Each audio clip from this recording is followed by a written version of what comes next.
नमस्कार, मैं रवि एक बार फिर से स्वागत करता हूं आपका अपना YouTube चैनल साइंस गुरु रवि में।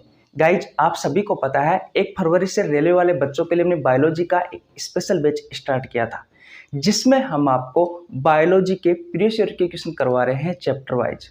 ह्यूमन डिसीज अर्थात मानव रोग, विटामिन्स, डाइजेस्टिव सिस्टम अर्थात पाचन तंत्र और एंडोक्राइन सिस्टम अर्थात अंतःस्रावी तंत्र वाले चैप्टर के हम प्रीवियस ईयर के क्वेश्चन कंप्लीट कर चुके। आज हम एक नए चैप्टर की शुरुआत करने वाले हैं। चैप्टर का नाम है ब्लड सर्कुलेटरी सिस्टम अर्थात रुधिर परिसंचरण तंत्र। तो सबसे पहले आप भैया चैप्टर का नाम लिख लीजिए, ब्लड सर्कुलेटरी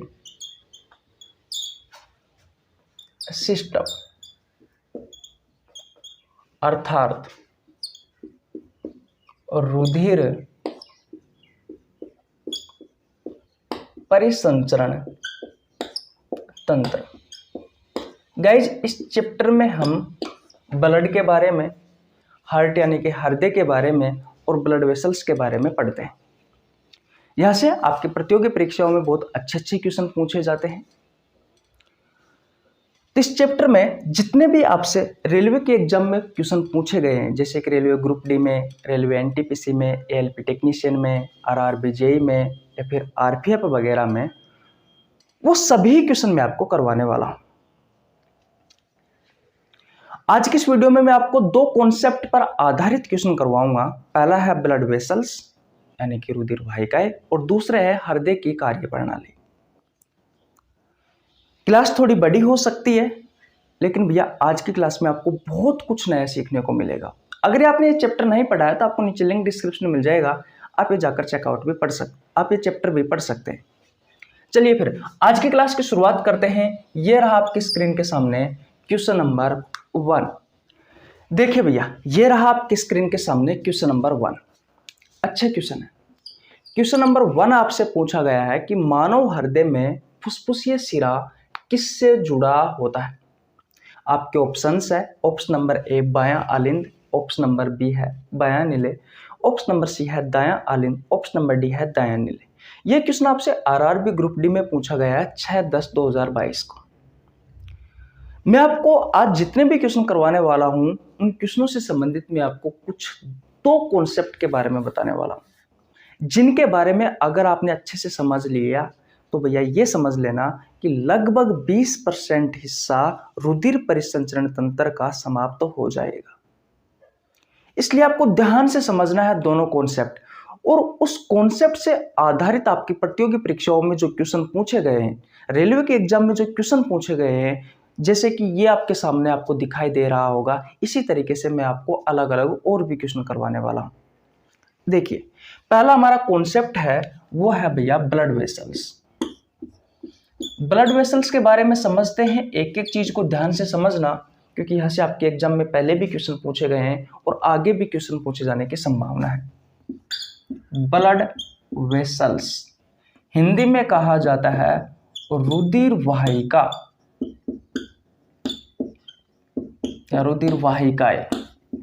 अगर मैं आपसे क्वेश्चन पूछूं कि ब्लड वेसल्स क्या है, रुधिर वाहिकाएं क्या है, तो आप क्या कहोगे? ऐसी वेसल्स या ऐसी नली जिससे होकर के ब्लड बहता है।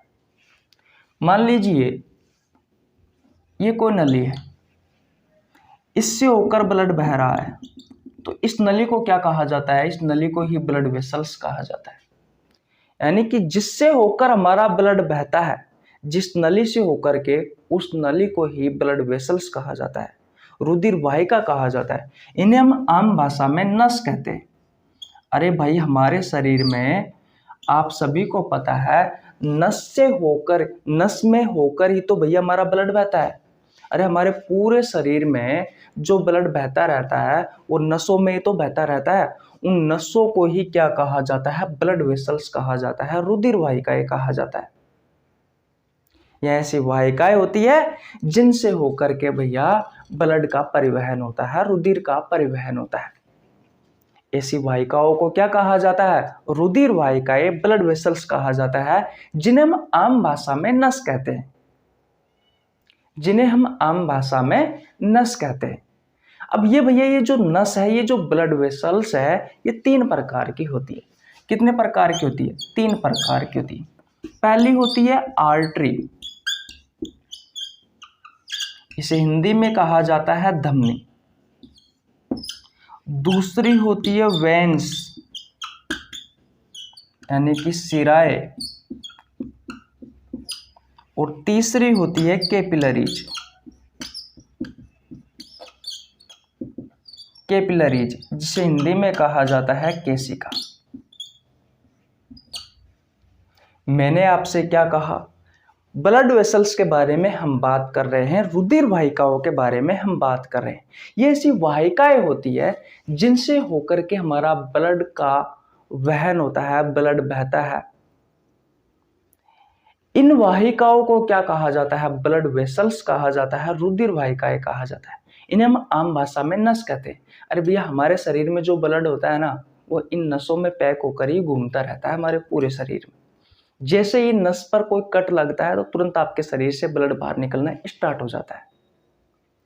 तो आपके शरीर में ब्लड किस में है? इन नसों में है। इन नसों को क्या कहा जाता है? ब्लड वेसल्स कहा जाता है, रुधिर वाहिका कहा जाता है। अब ये जो नस होती है, जो ब्लड वेसल्स होती है, 3 प्रकार की होती है। पहली है धमनी, दूसरी है सिराए और तीसरी है भैया कैपिलरीज यानी कि केशिकाएं। तो आर्टरी, वेन्स और कैपिलरीज, ये तीनों आपको नसों के नाम याद रखने हैं। इन ब्लड वेसल्स के प्रकार जो है, इनके नाम आपको याद रखने हैं। अब आइए एक एक के बारे में पढ़ते हैं। कुछ महत्वपूर्ण जानकारियां हैं जहां से आपके एग्जाम में क्वेश्चन पूछे जाते हैं, तो वो चीजें आपको याद रखनी है। जैसे कि सबसे पहले हम आर्टरी के बारे में बात करते हैं। आर्टरी यानी कि धमनी, यानी कि धमनी। अब ये जो धमनी होती है, इसमें भैया शुद्ध रक्त बहता है। इसमें शुद्ध रक्त का परिवहन होता है। शुद्ध रक्त का परिवहन होता है, यानी कि ये ऐसी नस होती है जिसमें भैया शुद्ध रक्त बहता है। अब ये शुद्ध रक्त और अशुद्ध रक्त क्या है? तो देखिए, आपका जो ब्लड होता है, वो ब्लड भैया 2 प्रकार का होता है। एक होता है प्योर ब्लड। प्योर ब्लड को हिंदी में कहा जाता है शुद्ध रक्त। शुद्ध रक्त। अब शुद्ध रक्त ऐसा रक्त होता है जिसमें ऑक्सीजन गैस की मात्रा अधिक हो, जिसमें ऑक्सीजन गैस की मात्रा अधिक हो और कार्बन डाइऑक्साइड गैस की मात्रा कम हो। ऐसे रक्त को शुद्ध रक्त कहा जाता है। और दूसरा प्रकार होता है इम्प्योर ब्लड। इम्प्योर ब्लड को हिंदी में कहा जाता है अशुद्ध रक्त। और ये अशुद्ध रक्त क्या है? ऐसा रक्त जिसमें कार्बन डाइऑक्साइड गैस की मात्रा अधिक हो और ऑक्सीजन गैस की मात्रा कम हो। और शुद्ध रक्त क्या है? ऐसा रक्त जिसमें ऑक्सीजन गैस की मात्रा अधिक हो और कार्बन डाइऑक्साइड गैस की मात्रा कम हो। ऐसे रक्त को क्या कहा जाता है? शुद्ध रक्त कहा जाता है, प्योर ब्लड कहा जाता है। तो ये जो आपकी धमनी है, इन धमनियों में शुद्ध रक्त बह रहा है। इसका मतलब ऐसा रक्त बह रहा है जिसमें ऑक्सीजन गैस की मात्रा तो अधिक है और कार्बन डाइऑक्साइड गैस की मात्रा कम है। अब यहां से आपके एग्जाम में 2 क्वेश्चन पूछे जाते हैं। पहला कि भाई सबसे बड़ी धमनी कौन सी है? भाई सबसे बड़ी धमनी कौन सी है? तो सबसे बड़ी जो धमनी होती है वो होती है ओटा या आयोटा। ओटा या फिर आयोटा लिखते हैं इसे हम। दूसरा, एक अपवाद धमनी के बारे में पूछा जाता है और उस अपवाद धमनी को कहा जाता है फेफड़े की धमनी या फिर भैया फुफ्फुसीय धमनी। और ये जो फुफ्फुसीय धमनी होती है भैया, इसमें अशुद्ध रक्त बहता है। और हमारे शरीर में जितनी भी धमनी है, उन सभी धमनियों में शुद्ध रक्त बहता है। लेकिन ये अपवाद है। और ये जो अपवाद धमनी होती है, इसका नाम है फुफ्फुसीय धमनी या पल्मोनरी आर्टरी या फेफड़ों की धमनी, इन सभी नामों से इस फुसफुसी धमनी को जाना जाता है, जिसमें अशुद्ध रक्त बहता है। अशुद्ध रक्त ऐसा रक्त होता है जिसमें कार्बन डाइऑक्साइड गैस की मात्रा ज्यादा हो और ऑक्सीजन गैस की मात्रा कम हो। लेकिन हमारे शरीर की ओर जितनी भी धमनियां हैं उन सभी में शुद्ध रक्त बह रहा है, सिर्फ ये अपवाद है। शुद्ध रक्त ऐसा रक्त होता है जिसमें ऑक्सीजन गैस की मात्रा ज्यादा हो और कार्बन डाइऑक्साइड गैस की मात्रा कम हो। और ये फुसफुसी धमनी कहाँ लगी हुई होती है, तो मैं आपको बता दूं, ये फुसफुसी धमनी अशुद्ध रक्त का परिवहन करती है, यानी कि इसमें जो रक्त बहता है वो अशुद्ध रक्त बहता है। और ये लगी हुई होती है भैया आपका जो दायां नीले है, जो आपका दायां नीले है, जो दाएं नीले है, उस दाएं नीले से अशुद्ध रक्त को, उस अशुद्ध रक्त को कहाँ पहुंचाती है, आपके लंग्स तक पहुंचाती है, आपके फेफड़ों तक पहुंचाती है। याद रखना ये क्वेश्चन पूछा जाता है। जैसे आपसे फुसफुसिया सिरा के बारे में पूछा गया है, वैसे ही आपसे भैया इस फुसफुसिया धमनी के बारे में पूछा जाएगा। तो फुसफुसिया धमनी कहाँ लगी हुई होती है, दायां नीले से इस अशुद्ध रक्त को कहाँ पहुंचाती है, आपके लंग्स तक पहुंचाती है। तो भैया आपको धमनी में ये चीजें याद रखनी है। अगर आपको और अच्छे से और डिटेल में समझना है तो भैया मैंने इस चैप्टर आपको पढ़ा रखा है, आपको नीचे लिंक डिस्क्रिप्शन में मिल जाएगा, आप जाकर पढ़ सकते हैं। तो धमनी के बारे में बातें क्लियर हो गई। मैं यहाँ पर सिर्फ आपको कॉन्सेप्ट क्लियर करवा रहा हूँ, आपका रिवीजन करवा रहा हूँ, तो इसलिए ज़्यादा टाइम नहीं दे सकता। अगर आपको डिटेल में पढ़ना है, डिटेल में जानना है, तो जाकर चैप्टर पढ़ सकते हैं, है कि नहीं है। तो अब मैं इसको मिटा दूं, धमनी के बारे में सारी चीजें क्लियर हो गई। सबसे बड़ी धमनी पूछिए तो ओटा या आयोटा है। और अपवाद धमनी कौन सी है, फुसफुसी धमनी है, फेफड़ों की धमनी है, पल्मोनरी आर्टरी है जो अशुद्ध रक्त का परिवहन करती है। और बाकी के हमारे शरीर की जितनी भी धमनियां हैं वो सभी शुद्ध रक्त का परिवहन करती है, इसमें ऑक्सीजन गैस की मात्रा ज्यादा हो और कार्बन डाइऑक्साइड गैस की मात्रा कम हो। ये खाल लगी हुई होती है फुसफुसी धमनी, तो दायां नीले से ये अशुद्ध रक्त को आपके फेफड़ों तक पहुंचाती है। इतनी बात क्लियर है, ओके। और ये लाल रंग की होती है धमनी, ध्यान रखना इस बात का। अब नंबर 2 पर हम बात करते हैं सिराओं के बारे में। किसके बारे में, सिराओं के बारे में, सिराओं के बारे में। तो देखिए भैया 2 नंबर पर आता है आपका वेन्स, आपके सिराएं। अब ये जो सिराएं होती है इनमें भैया अशुद्ध रक्त का परिवहन होता है, इसमें अशुद्ध रक्त का परिवहन होता है, अशुद्ध रक्त का परिवहन होता है, यानी कि इसमें अशुद्ध रक्त बहता है। अशुद्ध रक्त ऐसा रक्त होता है जिसमें कार्बन डाइऑक्साइड गैस की मात्रा ज्यादा हो और ऑक्सीजन गैस की मात्रा कम हो। धमनियों में शुद्ध रक्त बह रहा था, सिर्फ एक ही अपवाद थी, वो थी फुसफुसी धमनी। यहाँ पर सिराएं हैं, इन सिराओं में अशुद्ध रक्त बहता है। अशुद्ध रक्त ऐसा रक्त होता है जिसमें कार्बन डाइऑक्साइड गैस की मात्रा ज्यादा है और ऑक्सीजन गैस की मात्रा कम है। इनका रंग वैसे तो नीला होता है, लेकिन बाहर से हमें ये हरी दिखाई देती है। इतनी बात क्लियर है। अब आपसे पूछा जाता है कि भैया सबसे बड़ा सिरा कौन सा है, तो याद रखना सबसे बड़ा सिरा होता है वेना कावा। अब ये जो वेना कावा होता है ये भी 2 प्रकार का होता है। एक होता है सुपीरियर वेना कावा, और इसका काम होता है ये अशुद्ध रक्त को हमारे सीने से ऊपर के ऑर्गन है उनसे अशुद्ध रक्त को हमारे हृदय तक पहुंचाना। और ये हमारे हृदय में, यानी कि जो आपका दायां आलिंद होता है उसमें ऊपर की ओर लगा हुआ होता है।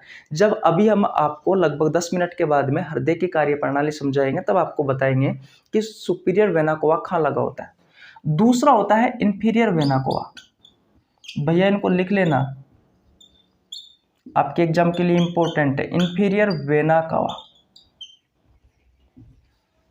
अभी ध्यान से समझ लीजिए, फिर मैं डायरेक्ट आपको क्वेश्चन करवाऊंगा। और ये जो इंफीरियर वेना कोवा होता है ये भैया सीने से नीचे के जितने भी ऑर्गन है उन सभी ऑर्गन से अशुद्ध रक्त को हमारे हृदय तक पहुंचाने का काम करता है, और ये नीचे की ओर लगा हुआ होता है दायां आलिंद में। तो सबसे बड़ा सिरा कौन सा है, वेना कोवा। ये 2 प्रकार का होता है, सुपीरियर वेना कोवा और इंफीरियर वेना कोवा। इसमें भी एक अपवाद है भैया। अब वो अपवाद क्या है, तो वो अपवाद है भैया फुफ्फुसीय सिरा, फुफ्फुसीय सिरा। अब ये फुफ्फुसीय जो सिरा है भैया ये शुद्ध रक्त का परिवहन करता है, और शरीर के जितने भी शिराएं हैं वो सभी अशुद्ध रक्त का परिवहन करती है, लेकिन यहाँ पर एक अपवाद है, फुसफुसीय शिरा जो शुद्ध रक्त का परिवहन करता है। और एक खान लगा हुआ होता है, तो ये आपके लंग्स से या आपके फेफड़ों से शुद्ध रक्त को बाएं आलिंद तक पहुंचाता है, बाएं आलिंद तक पहुंचाता है। अब इस क्वेश्चन को पढ़िए भैया। मानव हृदय में फुसफुसीय शिरा किससे जुड़ा होता है? आपके ऑप्शंस है बाएं आलिंद से, बाएं नीले से, दाएं आलिंद से, दाएं नीले से। मैंने आपको अच्छे से बता दिया है फुसफुसीय शिरा ये अपवाद है शिराओं में, क्योंकि शिराओं में अशुद्ध रक्त का परिवहन होता है, लेकिन इस फुसफुसीय शिरा में शुद्ध रक्त का परिवहन हो रहा है। और ये आपके लंग्स से यानी कि फेफड़ों से ये जो शुद्ध रक्त होता है, ये जो प्योर ब्लड है, इस प्योर ब्लड को कहाँ ले जा रहा है भैया? बायां आलिंद के पास ले जा रहा है। अभी मैं डायग्राम की सहायता से भी आपको समझाऊंगा। बायां आलिंद के पास ले जा रहा है, तो भैया ये राइट आंसर हो जाएगा आपका कि ये जो फुसफुसीय शिरा होता है वो बायां आलिंद से जुड़ा हुआ होता है। तो ये चीजें क्लियर हो गई, किसी को कोई प्रॉब्लम यहाँ तक बिल्कुल नहीं होनी चाहिए। ध्वनि के बारे में बता दिया, शिराओं के बारे में बता दिया।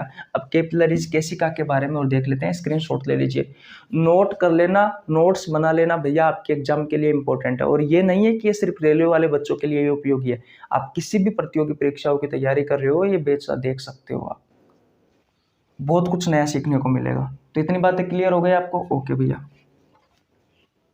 अभी तो 16 मिनट हुई है, इतनी बातें क्लियर हो गई ना?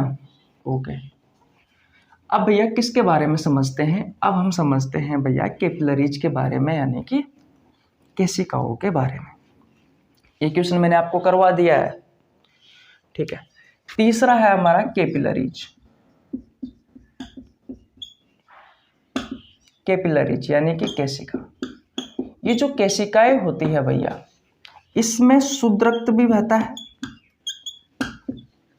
और अशुद्ध रक्त भी बहता है, यानी कि दोनों रक्तों का जो मिश्रण है, अशुद्ध रक्त, शुद्ध रक्त और अशुद्ध रक्त दोनों का जो मिश्रित रुधिर है, शुद्ध रक्त और अशुद्ध रुधिर जब दोनों मिल जाते हैं तो मिश्रण हो जाता है, वैसा ब्लड बहता है बेटा इस कैपिलरीज में, इन केशिकाओं में। इतनी बात क्लियर है, किसी को कोई प्रॉब्लम यहाँ तक बिल्कुल नहीं होनी चाहिए। ये भैया धमनी को एक सिरा से जोड़ने का काम करती है, एक धमनी को एक सिरा से जोड़ने का काम करती है, और ये रंगहीन होती है, इस बात का भी आपको ध्यान रखना है। बोलो, सबसे छोटी ये ब्लड वेसल्स होती है, रुधिर वाहिकाएं होती है, इस चीज का भी आपको ध्यान रखना है। बोलो, किसी को कोई प्रॉब्लम यहाँ तक बिल्कुल नहीं होनी चाहिए। अब मैंने आपको तीनों के बारे में बता दिया, शुद्ध रक्त क्या होता है, प्योर ब्लड क्या होता है, इम्प्योर ब्लड क्या है, यानी कि शुद्ध रक्त और अशुद्ध रक्त के बारे में बता दिया। ब्लड वेसल्स क्या है, जिनसे होकर के हमारा ब्लड बहता रहता है हमारे शरीर में, वो ब्लड वेसल्स है। नसों को ही ब्लड वेसल्स कहा जाता है, रुधिर वाहिकाएं कहा जाता है। आपकी नस जो होती है, ब्लड वेसल्स जो होती है, वो 3 प्रकार की होती है, धमनी, शिराएं और केशिका। धमनी के बारे में बता दिया, शिराओं के बारे में बता दिया, केशिकाओं के बारे में मैंने आपको बता दिया है। और यहाँ से आपके एग्जाम में क्वेश्चन पूछे जाते हैं भैया, बहुत अच्छे लेवल के क्वेश्चन पूछे जाते हैं। इस वीडियो में आपको देखने को भी मिलेंगे वो सारे के सारे ही क्वेश्चन। मैं आपसे फिर कह रहा हूँ, अगर आपने चैप्टर नहीं पढ़ा है तो आपको नीचे लिंक डिस्क्रिप्शन में मिल जाएगा, आप जाकर पढ़ सकते हैं। इतनी बात क्लियर है? तो अब स्क्रीनशॉट ले लीजिए भैया। ले लिया आपने स्क्रीनशॉट? ओके, मैं मिटा देता हूँ। अब भैया हमने इतना पढ़ लिया है, तो अब मैं आपको किसके बारे में पढ़ाने वाला हूँ? ये पहला हमारा कॉन्सेप्ट हो गया, जिसमें मैंने आपको ब्लड वेसल्स के बारे में पढ़ाया है। अब मैं आपको हृदय की कार्य प्रणाली पढ़ाने वाला हूँ। हृदय का एक रफली डायग्राम बनाएंगे, और उस रफली डायग्राम की सहायता से हम हृदय की कार्य प्रणाली के बारे में जानेंगे। दायां आलिंद दायां नीले, बायां आलिंद बायां नीले, हृदय के कपाट है कि नहीं है, पल्मोनरी आर्टरी खान लगी हुई होती है, पल्मोनरी वेन्स खान लगी हुई होती है, यानी कि फुसफुसीय धमनी और फुसफुसीय शिराओं के बारे में पढ़ेंगे। सबसे बड़ा शिरा, सबसे बड़ी धमनी है कि नहीं है, ये सभी के बारे में हम पढ़ने वाले हैं। तो पढ़े भैया? ओके, मैं स्लाइड चेंज कर देता हूँ।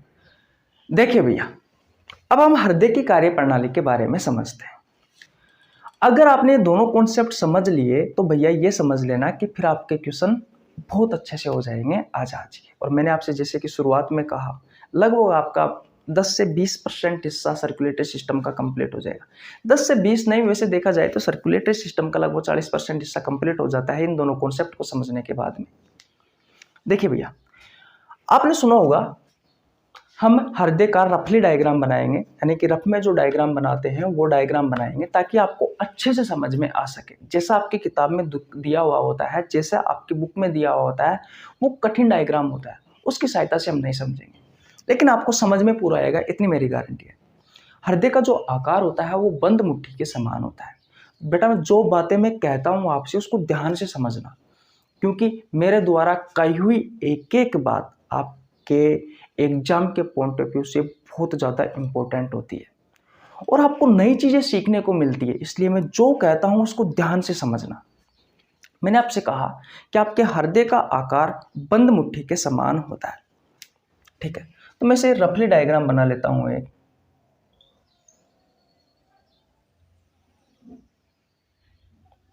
जैसे कि मान लीजिए ये आपका हृदय बंद मुट्ठी के समान होता है, इस चीज का आपको ध्यान रखना है। आपके हृदय को 4 भागों में विभाजित करने वाली जो मांसपेशी होती है उस मांसपेशी को सेप्टम कहा जाता है। क्या कहा जाता है? सेप्टम, जो आपके हृदय को इसे 4 भागों में बांटती है। ये हो गया भैया, ये आपके 4 भागों में बट गए। ओके, ये वाला जो चैम्बर है ये होता है भैया दायां आलिंद। तो कहाँ पे लिखूं? यहाँ पे लिख देता हूं। ये हो गया भैया आपका दाएं आलिंद। और ये वाला चैम्बर कौन सा हो गया? ये वाला, तो ये वाला हो गया भैया आपका दायां नीले, दाएं नीला, दाएं नीले। राइट एट्रियम और राइट वेंट्रिकल। इंग्लिश में भी लिखूं क्या? अगर इंग्लिश में लिखूंगा भैया तो जगह कम बचेगी। चलो इधर लिख लेता हूं, इस क्वेश्चन को मैं मिटा देता हूं ना। अब तो हमने ये क्वेश्चन कर ही लिया, ऑप्शन मिटा देता हूं, फिर आपको समझा दूंगा भैया कि कहां पे लगा हुआ होता है फुसफुसी सिरा, ठीक है। तो दाएं आलिंद को क्या कहा जाता है? Right atrium. और ये हो गया राइट वेंट्रिकल, ठीक है।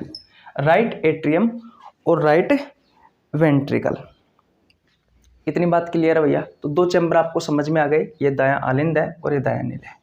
इधर वाले जो चैम्बर है भैया, ये वाला जो चैम्बर है ये है लेफ्ट एट्रियम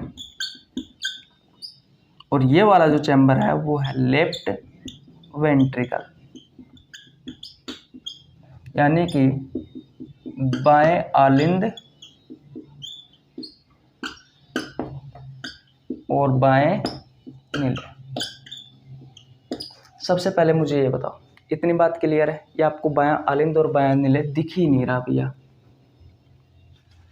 ये है आपका बाएं आलिंद और ये है आपका बाएं नीले। अरे यार क्या हो रहा है, लिखने में अच्छे से ही नहीं आ रहा। बाएं आलिंद और बाएं नीले, लेफ्ट एट्रियम और लेफ्ट वेंट्रिकल। 4 चैम्बर है, 1 2 3 4। इधर वाले जो होते हैं वो राइट होते हैं भैया, इधर वाले जो होते हैं वो लेफ्ट होते हैं। ऊपर वाले दोनों एट्रियम होते हैं, दोनों आलिंद होते हैं, और नीचे वाले दोनों वेंट्रिकल होते हैं, यानी कि नीले होते हैं। याद रखना, इन नीलों की जो दीवार होती है वो आलिंद से मोटी होती है। ये जो नीले की जो दीवारें होती है वो भैया इन आलिंदों से मोटी होती है।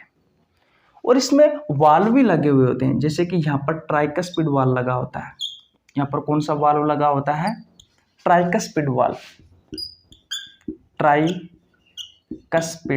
वाल्व। यहाँ पर लगा हुआ होता है बाइकस्पिड वाल्व, बाइकस्पिड वाल्व। यहाँ पे लगा हुआ होता है भैया सेमीलुनार वाल्व, सेमीलुनार वाल्व। और यहाँ पर लगा होता है एओर्टिक वाल, आयोटा का वाल, एओर्टिक वाल। अब ये वाल क्या करते हैं, तो भैया आपके ब्लड को, ये जो वाल लगे होते हैं, 4 वाल होते हैं। एक होता है दायां अलिंद और दाएं निले के बीच में, उसका नाम है ट्राइकस्पिड वाल। एक होता है दाएं निले में, जिसका नाम है सेमिलुनार वाल। एक लगा होता है बायां अलिंद और बाएं निले के बीच में, जो होता है बाइकस्पिड वाल। और एक होता है एओर्टिक वाल, आयोटा का वाल, ये होता है आपके बाएं निले में। ये जो वाल होते हैं ये ब्लड को विपरीत दिशा में जाने से रोकते हैं। ये जो वाल होते हैं ये वाल आपके ब्लड को विपरीत दिशा में जाने से रोकते हैं। जैसे कि मान लीजिए भैया यहाँ से ब्लड आ रहा है तो ये ऊपर जाने से रोकता है। अब भैया ब्लड का भाव है वो नीचे की ओर है, तो ये ऊपर जाने से रोकता है भैया ये वाल ब्लड को। तो ब्लड को विपरीत दिशा में जाने से रोकते हैं ये वाल। इतनी बात क्लियर है? किसी को कोई प्रॉब्लम बिल्कुल नहीं होनी चाहिए भैया। तो मैंने आपको कहा कि 4 चैम्बर होते हैं आपके हृदय में, और 4 चैम्बरों में विभाजित करने वाली जो मांसपेशी होती है उसे सेप्टम कहा जाता है। आपके हृदय का आकार बंद मुट्ठी के समान होता है। ये आपके 4 चैम्बर है। ये होता है दायां आलिंद, ये होता है दायां निले, ये होता है बायां आलिंद, ये होता है बायां निले। दायां आलिंद और दाएं निले के बीच में एक वाल लगा होता है ट्राइकस्पिड वाल। इस दाएं निले में एक वाल होता है सेमिलुनार वाल। बायां आलिंद और बाएं निले के बीच में एक वाल लगा होता है, इसे बाइकस्पिड वाल कहा जाता है। और इस बाएं निले में एक वाल लगा होता है जिसे क्या कहा जाता है, एओर्टिक वाल या आयोटा का वाल कहा जाता है। बोलो इतनी बातें क्लियर है? ओके। अब ये जो दायां आलिंद और दायां निले हैं, इन दोनों में भैया अशुद्ध रक्त बहता है। इन दोनों में अशुद्ध रक्त बहता है। अशुद्ध रक्त का मतलब यह है कि भैया इम्प्योर ब्लड बहता है। अब इम्प्योर ब्लड ऐसा ब्लड होता है जिसमें कार्बन डाइऑक्साइड गैस की मात्रा ज़्यादा हो और ऑक्सीजन गैस की मात्रा कम हो। इतनी बात क्लियर है? किसी को कोई प्रॉब्लम नहीं होनी चाहिए। बायां आलिंद और बायां निले में भैया प्योर ब्लड बहता है। प्योर ब्लड बहता है यानी कि शुद्ध रक्त बहता है। शुद्ध रक्त ऐसा रक्त होता है जिसमें ऑक्सीजन गैस की मात्रा ज़्यादा हो और कार्बन डाइऑक्साइड गैस की मात्रा कम हो। सबसे पहले तो मुझे ये बताओ कि आपको यहाँ तक की कहानी समझ में आई या नहीं आई? आ गई ना? ओके। अब ध्यान से समझना। मान लीजिए ये आपके शरीर के ऑर्गन है, सारे के सारे। ध्यान से समझना, यह आपके शरीर के ऑर्गन है। अब किस तरीके से आपका हृदय काम करता है वो देख लीजिए। ये आपके शरीर के ऑर्गन्स है सारे के सारे। अब इन सभी अंगों के पास से अशुद्ध रक्त को लेकर कौन आता है? तो जो सबसे बड़ा सिरा होता है। और मैंने आपको जब ब्लड वेसल्स पढ़ाया था आज ही की क्लास में, अभी 10 मिनट पहले, तब मैंने आपको बताया था कि सबसे बड़ा जो सिरा होता है वो होता है वेना कावा। कौन सा होता है? Vena cava. और ये जो वेना कावा होता है ये 2 प्रकार का होता है। एक होता है सुपीरियर वेना कावा और एक होता है इंफीरियर वेना कावा। तो सुपीरियर वेना कावा ऊपर की ओर लगा हुआ होता है और इंफीरियर वेना कावा नीचे की ओर लगा हुआ होता है। तो ये क्या है भैया आपका?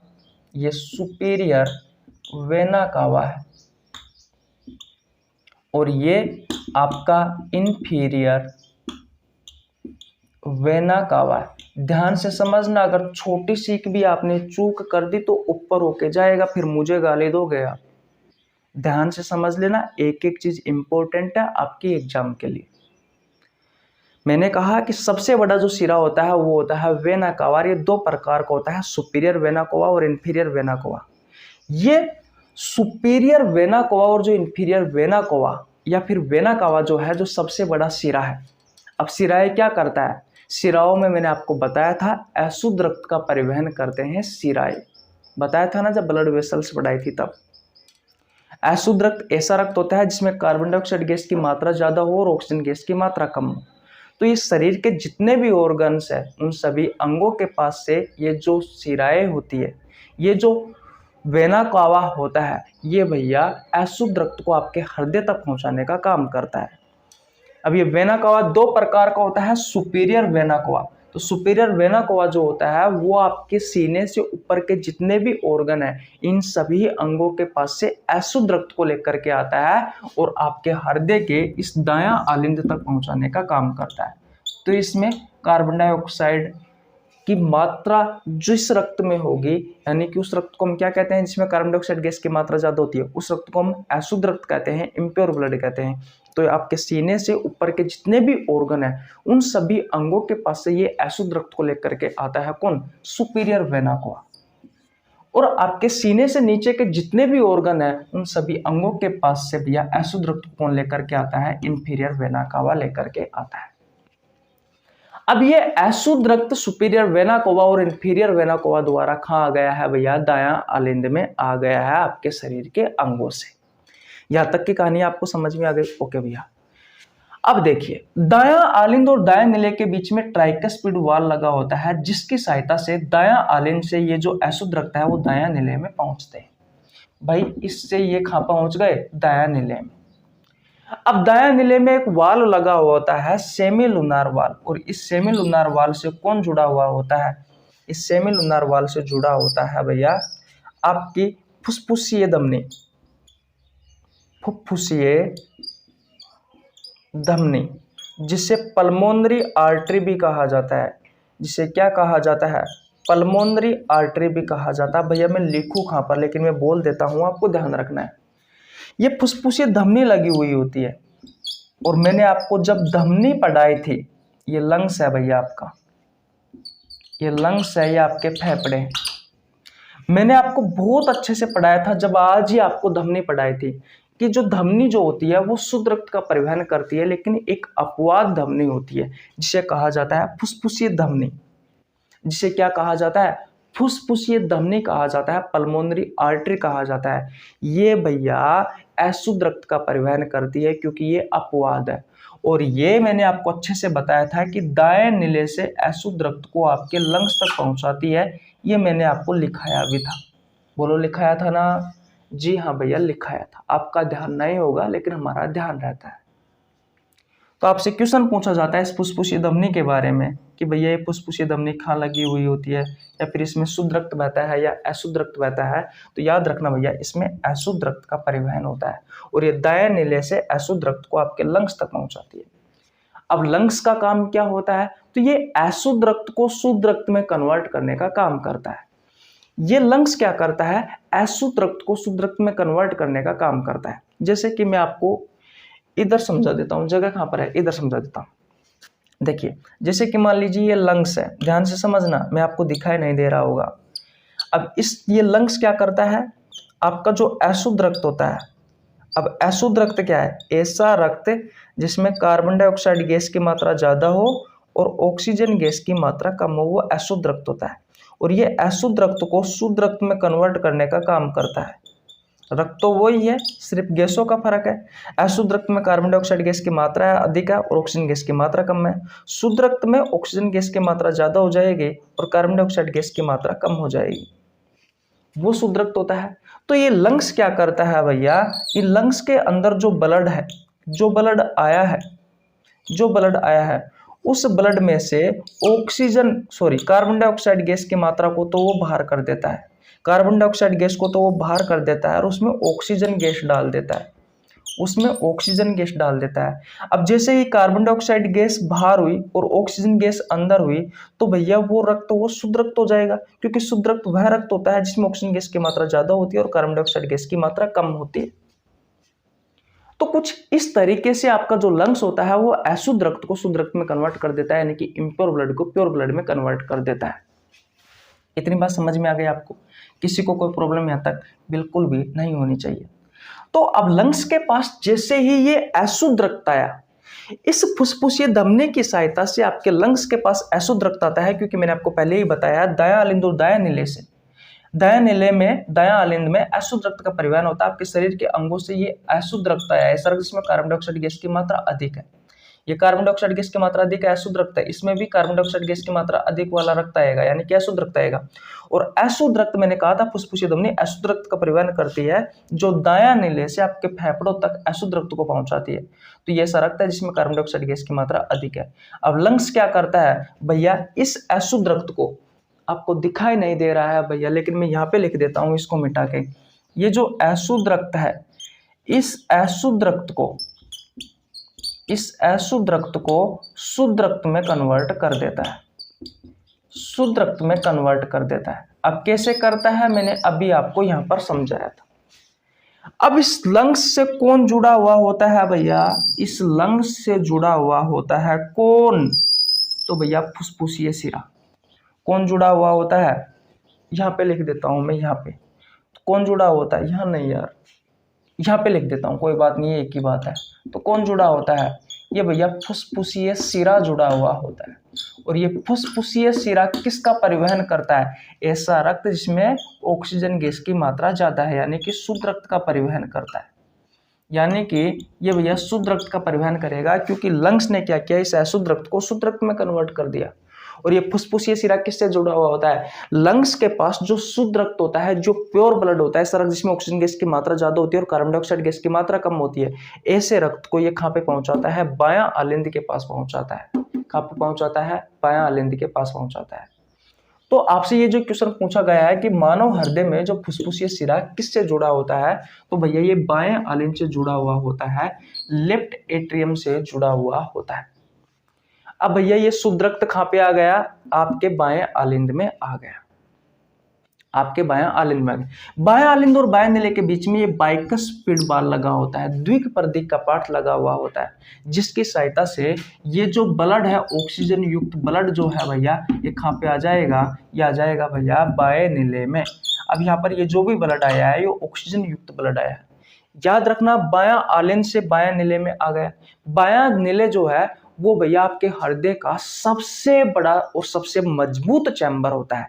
तो अगर आपसे क्वेश्चन पूछे कि भैया आपके हृदय का सबसे बड़ा और सबसे मजबूत चैम्बर कौन सा है, तो भैया ये बायां निले होता है। और इस बायां निले में कौन सा वाल लगा होता है? तो आयोटा का कपाट या एओर्टिक कपाट लगा हुआ होता है। और इस एओर्टिक कपाट से कौन जुड़ा होता है?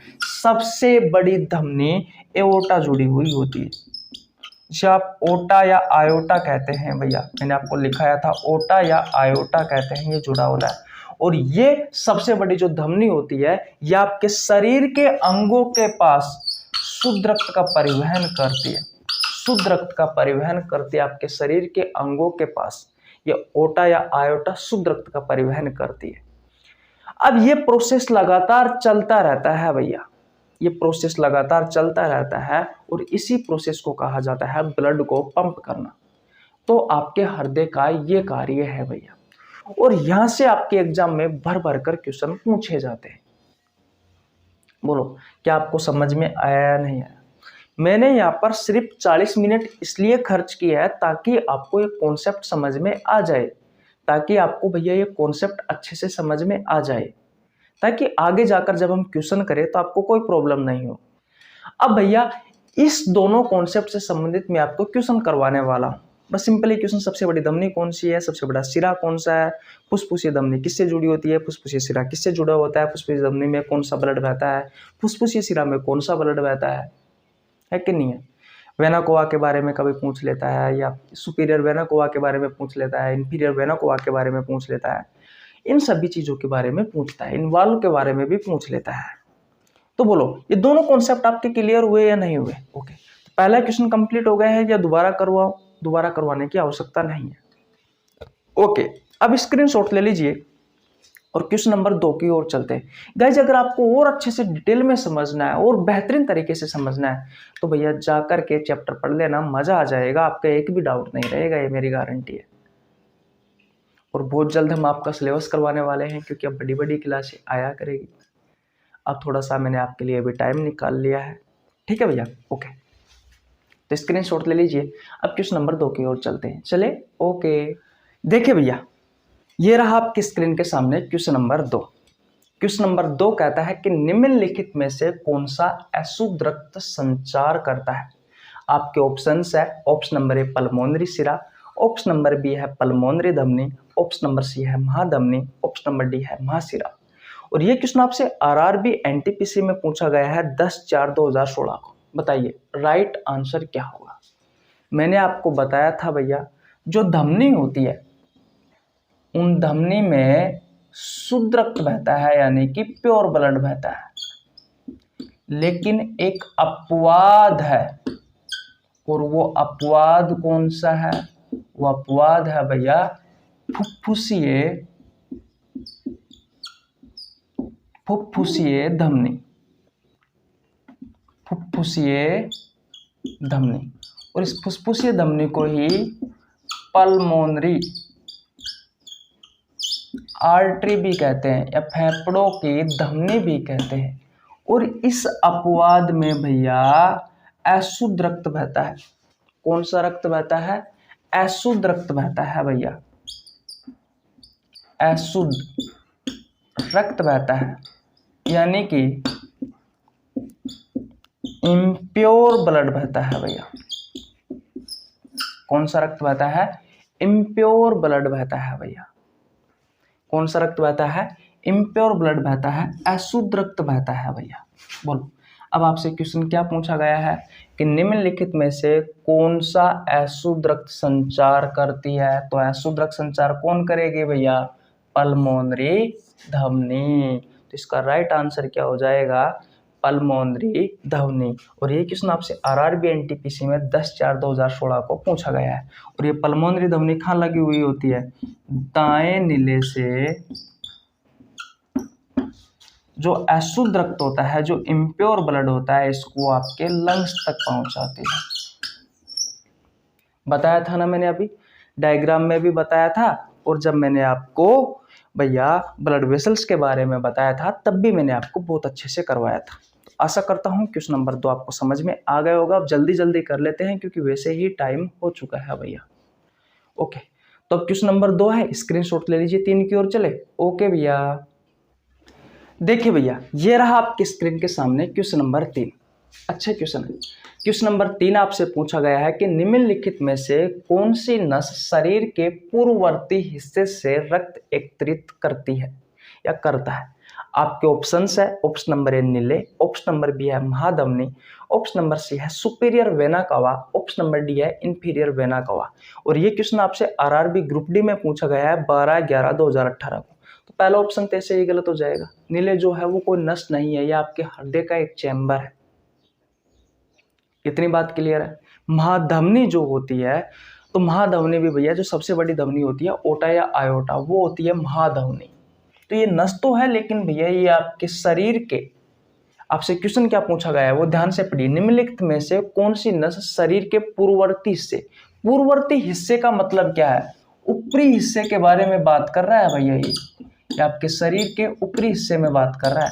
अब मैंने आपसे बताया था भैया कि आपके सीने से ऊपर के जो ऑर्गन है, उन सभी अंगों के पास से अशुद्ध रक्त को, ये जो सुपीरियर वेना कावा होता है, ये भैया अशुद्ध रक्त को लेकर के आता है और आपके हृदय के दाएं आलिंद तक पहुंचाने का काम करता है। तो इसका राइट आंसर क्या हो जाएगा? Option number C, superior vena cava. ये भैया सीने से ऊपरी अंगों से, सीने के ऊपरी, सीने से ऊपरी जो अंग है, उन अंगों से अशुद्ध रक्त का परिवहन करता है। ये अशुद्ध रक्त को कहाँ तक पहुंचाता है? अशुद्ध रक्त को आपके हृदय तक पहुंचाता है। यानी कि आपके सीने से ऊपर के जितने भी ऑर्गन हैं, उन सभी अंगों से ये अशुद्ध रक्त को लेकर के आता है और अशुद्ध रक्त को लेकर के आकर कहाँ तक पहुंचाता है? आपके हृदय तक पहुंचाता है। और ये इंफीरियर वेना कवा होता है जो नीचे की ओर लगा हुआ होता है दायां आलिंद में। कहाँ पे? दायां आलिंद में। ये भैया सीने से नीचे के जो ऑर्गन है, मैंने आपको पढ़ाया था, सीने से जो नीचे के ऑर्गन है, नीचे के अंग है, उन नीचे के अंगों से भैया अशुद्ध रक्त को आपके हृदय तक पहुंचाने का काम कौन करता है? Inferior vena cava. जो वेना कावा होता है ये सबसे बड़ा सिरा होता है, सबसे बड़ा सिरा होता है। और सिराएं जो होती है वो अशुद्ध रक्त का परिवहन करती है। ये मैंने आपको बहुत अच्छे से समझाया था। और ये क्वेश्चन आपसे आरआरबी ग्रुप डी में पूछा गया है 12/11/2018 को। तो भैया ये वही क्वेश्चन है जो अभी अभी मैं आपको पढ़ा के आया हूँ, इसलिए ध्यान से पढ़ लीजिए इन सभी क्वेश्चनों को, इम्पोर्टेंट है। तो क्वेश्चन नंबर 3 आपका कंप्लीट हुआ। किसी को कोई प्रॉब्लम? एक बार और रिवीजन करवा देता हूँ। सबसे बड़ा जो सिरा होता है वो होता है वेना कावा। वेना कावा 2 प्रकार का होता है, एक सुपीरियर वेना कावा और एक इंफीरियर वेना कावा। याद रखना, ये जो सिराएं होती है, इन सिराओं में अशुद्ध रक्त बहता है, ऐसा रक्त जिसमें कार्बन डाइऑक्साइड गैस की मात्रा ज्यादा होती है, और ऑक्सीजन गैस की मात्रा कम होती है। सीने से ऊपर के जितने भी अंग हैं उन सभी अंगों से अशुद्ध रक्त को आपके हृदय तक पहुंचाने का कार्य कौन करता है? सुपीरियर वेना कवा। ये दायां आलिंद में ऊपर की ओर लगा हुआ होता है और इस दायां आलिंद में नीचे की ओर इंफीरियर वेना कवा लगा होता है, जो सीने से नीचे के ऑर्गन है उन सभी अंगों के पास से अशुद्ध रक्त को आपके हृदय तक पहुंचाने का काम करता है, यानी कि दाएं आलिंद तक पहुंचाने का काम करता है, जो कि हृदय का एक चैम्बर है। कोई प्रॉब्लम किसी को? बिल्कुल नहीं हो जाए। यही आपसे क्वेश्चन में पूछा गया है कि निम्नलिखित में से कौन सी नस शरीर के पूर्ववर्ती हिस्सों से यानी कि ऊपरी हिस्से से रक्त को एकत्रित करती है? अरे भैया सुपीरियर वेना कोवा तो करता है। आरआरबी ग्रुप डी में पूछा गया है 12/11/2018 को। मजा आ रहा है पढ़ने में? अरे भाई इतनी अच्छी अच्छी चीजें कौन पढ़ाएगा रे आपको, पढ़ लो मेरे भाई। और हाँ, चैनल पर नया तो चैनल को जरूर सब्सक्राइब कर लेना, बेल आइकन को प्रेस कर लेना, ताकि आपके पास हमारे वीडियो का नोटिफिकेशन टाइम टू टाइम पहुंच सके। और हाँ, इस बैच में मैंने 4 चैप्टर आपको करवा दिए हैं। विटामिन्स वाला चैप्टर करवा दिया है, मानव रोग वाला चैप्टर करवा दिया है, पाचन तंत्र वाला चैप्टर करवा दिया है, अंतःस्रावी तंत्र वाला चैप्टर करवा दिया है। तो अगर आपने वो चैप्टर नहीं पढ़े हैं तो जाकर पढ़ लेना भैया, आपको नीचे लिंक डिस्क्रिप्शन में मिल जाएगा। और ये सर्कुलेटरी सिस्टम वाला चैप्टर भी नहीं पढ़ा है तो उसका भी आपको नीचे लिंक डिस्क्रिप्शन में मिल जाएगा, आप जाकर पढ़ सकते हैं। इतनी बात क्लियर है। एक महत्वपूर्ण सूचना हो रहा है आप सभी के लिए, मैं हर रोज कम्युनिटी पोस्ट में बायोलॉजी के एक बेहतरीन क्वेश्चन डालता हूँ, जिसका आंसर हर रोज 1000, 2000, 3000, 4000, 5000 स्टूडेंट देते हैं। आप भी दीजिए ताकि बायोलॉजी के बेहतरीन क्वेश्चनों पर आपकी पकड़ बनी रहे। ये वो क्वेश्चन होते हैं जो या तो आपसे आपके प्रतियोगी परीक्षाओं में पहले पूछे गए होते हैं या फिर आगे पूछे जाने की संभावना रहती है। अगर आप हर रोज इन क्वेश्चनों का आंसर देते हो तो बायोलॉजी के बेहतरीन क्वेश्चनों पर आपकी पकड़ बनी रहेगी, जिससे आपको आपके एग्जाम में फायदा मिलने वाला है बहुत ज्यादा। और शाम को 6 बजे भी भैया हमारे क्वेश्चन आते हैं, लेकिन शाम को 6 बजे मैं फिजिक्स के बेहतरीन क्वेश्चन डालता हूँ, वही जो आपसे आपके प्रतियोगी परीक्षाओं में पूछे गए हैं या फिर आगे पूछे जाने की संभावना रहती है। अगर आप हर रोज इन सभी क्वेश्चनों का आंसर देते हो तो बायोलॉजी और फिजिक्स के बेहतरीन क्वेश्चनों पर आपके पकड़ बनी रहेगी, जिससे आपको आपके एग्जाम में फायदा मिलने वाला है। थोड़े दिनों में मैं केमिस्ट्री के भी क्वेश्चन स्टार्ट करने वाला हूँ, लेकिन पहले फिजिक्स और बायोलॉजी के दे लीजिए। इनके अच्छे अच्छे क्वेश्चनों पर आपकी पकड़ बना लीजिए और इनसे संबंधित जो भी कॉन्सेप्ट रहता है उन कॉन्सेप्ट को पढ़ लीजिएगा भैया, ताकि वहां से हमारे एग्जाम में अगर कोई क्वेश्चन आए तो छूटे नहीं। जैसे कि मान लीजिए मैंने फिजिक्स में कोई बीमा से क्वेश्चन करवाया है, तो बीमा आपको पढ़नी पड़ेगी भैया, है कि नहीं है? जैसे बायोलॉजी में मैंने आपको बहुत सारी चीजें कोशिका से संबंधित कोई क्वेश्चन करवाया है, तो कोशिका की खोजों से संबंधित अगर कोई क्वेश्चन करवाया तो कोशिका की खोज से संबंधित जितने भी कोशिकांग है उन सभी की खोज करता याद कर लीजिए, है कि नहीं है? तो रिलेटेड आपको कॉन्सेप्ट तैयार करने हैं, अलग से नोट्स बना लीजिए एक एक चीज के, एक एक क्वेश्चन के, बहुत फायदेमंद होगा आपके लिए। हाँ, चैनल पर नया तो चैनल को सब्सक्राइब कर लेना भैया, बेल आइकन को प्रेस कर लेना, ताकि आपके पास हमारे वीडियो का नोटिफिकेशन टाइम टू टाइम पहुंच सके। सब कुछ फ्री ऑफ कॉस्ट, आपको 1 रुपये देने की आवश्यकता नहीं है। मैंने बायोलॉजी के बहुत सारे चैप्टर करवा रखे हैं, बहुत सारे चैप्टर के एमसीक्यू क्वेश्चन करवा रखे हैं। अगर आपने नहीं देखे हैं तो चैनल पर जाकर चेकआउट कर सकते हैं। ओके, अब चलते हैं 4 नंबर क्वेश्चन की ओर। स्क्रीनशॉट ले लिया आपने? ओके भैया, देखिए भैया ये रहा आपकी स्क्रीन के सामने क्वेश्चन नंबर 4। अच्छा क्वेश्चन है। क्वेश्चन नंबर 4 कहता है कि निम्नलिखित में से कौन सी नलिका है जो दिल से, दिल का मतलब यहाँ पर हृदय के बारे में कह रहा है, जो दिल से निकलती है और शरीर में विभिन्न अंगों में रक्त संचारित करती है। पिछले वाले क्वेश्चन में रक्त को एकत्रित कर रही थी, इसमें रक्त को संचारित कर रही है। आपके ऑप्शन है, ऑप्शन नंबर ए सिराए, ऑप्शन नंबर बी है धमनी, ऑप्शन नंबर सी है फेफड़ों की धमनी, ऑप्शन नंबर डी है फेफड़ों का सिरा। इस क्वेश्चन का राइट आंसर होगा ऑप्शन नंबर बी धमनी। सबसे बड़ी जो धमनी होती है वो होती है ओटा या आयोटा। ये मैंने आपसे कहा था दाएं नीले से निकलती है और शरीर के जो विभिन्न अंग है उन अंगों तक शुद्ध रक्त का परिवहन करती है, उन अंगों तक शुद्ध रक्त को पहुंचाने का काम करती है। अरे आपके शरीर के अंगों से अशुद्ध रक्त को लाने का कार्य कौन करती है? सिराएं करती है। सबसे बड़ा जो सिरा होता है वेना कावा वे करती है। और आपके अंगों तक शुद्ध रक्त को पहुंचाने का कार्य कौन सी नस करती है? कौन सी ब्लड वेसल्स, कौन सी रुधिर वाहिकाएं करती है? तो भैया धमनी करती है। ये चीजें आपको ध्यान रखनी है। और ये क्वेश्चन आपसे आरआरबी ग्रुप डी में पूछा गया 5/11/2018 को। अब आज तो हमारे क्वेश्चन नहीं हो पाएंगे क्योंकि 50 मिनट की क्लास हो चुकी है, फिर वीडियो अपलोड करने में प्रॉब्लम आती है। ठीक है, टाइम ज़्यादा लग जाएगा, वैसे आप प्रॉब्लम तो कुछ नहीं आएगी, पर टाइम बहुत ज़्यादा हो जाता है, फिर टाइम पर आपकी वीडियो अपलोड नहीं हो पाती है यार, सबसे बड़ी प्रॉब्लम है। और अभी तो 2 शॉर्ट वीडियो और अपलोड करनी है, शाम को 6 बजे और सुबह 6 बजे भी अब आपको शॉर्ट वीडियो देखने को मिलेगी। तो आज यहीं तक रखते हैं। 4 क्वेश्चन आपके कंप्लीट हो चुके हैं, लेकिन 4 क्वेश्चनों में हमने बहुत कुछ सीखा है। कल की क्लास भी इन दोनों कॉन्सेप्ट पर ही आधारित होगी। फिर आपको अलग अलग कॉन्सेप्ट सिखाते रहेंगे और उनसे संबंधित आपको क्वेश्चन करवाते रहेंगे और बताते रहेंगे कि ये देख लीजिए भैया, यहाँ से आपसे ये क्वेश्चन पूछा गया है आपकी रेलवे के एग्जाम में। जो भी भाई रेलवे की तैयारी कर रहा है, या आपका दोस्त या भाई बहन, तो भैया उन सभी के पास आप इस वीडियो को शेयर कर सकते हो, ताकि उनको भी वास्तविकता में मिले कि हम जो पढ़ा रहे हैं और आप जो पढ़ रहे हो वो बिल्कुल सही चीज पढ़ रहे हो, अच्छा कॉन्सेप्ट पढ़ रहे हो, जैसे वास्तविकता में ही हमारे एग्जाम में क्वेश्चन पूछे जाते हैं। अब यह विश्वास तो आपको करना पड़ेगा। आज विश्वास नहीं हो रहा है तो एग्जाम देकर देख लेना भैया, वो आप तो विश्वास होगा। हाँ, हम आपकी ज़िंदगी खराब नहीं करेंगे, किसी की बद्दुआ नहीं लेनी है हमें भैया। विश्वास रखिए, जो चीज़ें पढ़ा रहे हैं, मेहनत कर रहे हैं, अच्छी चीज़ें आपको सिखा रहे हैं, और बिल्कुल फ्री ऑफ कॉस्ट है। 1 रुपये देने की आवश्यकता नहीं है आपको, बस पढ़ते जाइए आप तो। और चैनल पर नए आए हो तो चैनल को जरूर सब्सक्राइब कर लेना भैया, बेल आइकन को प्रेस कर लेना, ताकि आपके पास हमारी वीडियो का नोटिफिकेशन टाइम टू टाइम पहुंच सके। बस कुछ नहीं चाहिए हमें, बस इतना कर दीजिए, चैनल को सब्सक्राइब कर लेना। और हर रोज कम्युनिटी पोस्ट में जो भी क्वेश्चन डालता हूँ भैया, उस क्वेश्चन का आंसर दिया करो, क्योंकि 1000, 2000, 3000, 5000 स्टूडेंट हर रोज उन क्वेश्चनों का आंसर देते हैं यार, तो बेवकूफ तो नहीं है वो। आप भी दीजिए, ताकि आपको भी फायदा मिले यार, आपके भी एग्जाम पास हो। आपके मम्मी पापा इंतजार कर रहे होंगे कि हमारा बेटा कब नौकरी लगेगा। ठीक है भाई, ओके, मिलते हैं नेक्स्ट वीडियो में। तब तक के लिए जय हिंद, जय भारत, राम राम।